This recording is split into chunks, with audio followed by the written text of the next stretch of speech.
નમસ્કાર ખેડૂત મિત્રો, આજે તારીખ 10 મહિનો 2024 મંગળવારના રોજ આપ જોઈ શકો છો લસણમાં હરાજીનું કામકાજ બંધ રાખવામાં આવેલું છે. હાલ ચાઇનીઝ લસણના વિરોધ વિશે આજે હરાજીનું કામકાજ ગોંડલ માર્કેટ યાર્ડમાં બંધ રાખવામાં આવેલું છે.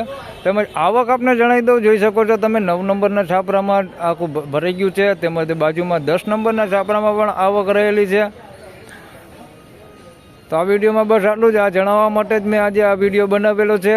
વિડીયોને લાઇક કરતા રહેજો અને ચેનલને સબસ્ક્રાઈબ કરી લેજો, જેથી કરીને તમને આવા નવા અપડેટ તમને મળતા રહે. દરેક ખેડૂત ભાઈને જણાવી દઉં કે ગોંડલ માર્કેટ યાર્ડમાં ચાઇનીઝ લસણના વિરોધમાં આજે લસણની હરાજીનું કામકાજ બંધ રાખવામાં આવેલું છે. તો આ વિડીયોમાં બસ આટલું જ. ફરી મળશું આવતીકાલે. જો લસણની હરાજી આવતીકાલે શરૂ થઈ જશે તો મારો વિડીયો પણ તમને મળી જ જશે. વિડીયોને લાઇક કરી દેજો અને ચેનલને સબસ્ક્રાઈબ કરીને રાખજો. સાથે સાથે બેલ આઇકન પણ દબાવી દેજો, જેથી કરીને નોટિફિકેશન પણ તમને મળી જાય. ધન્યવાદ.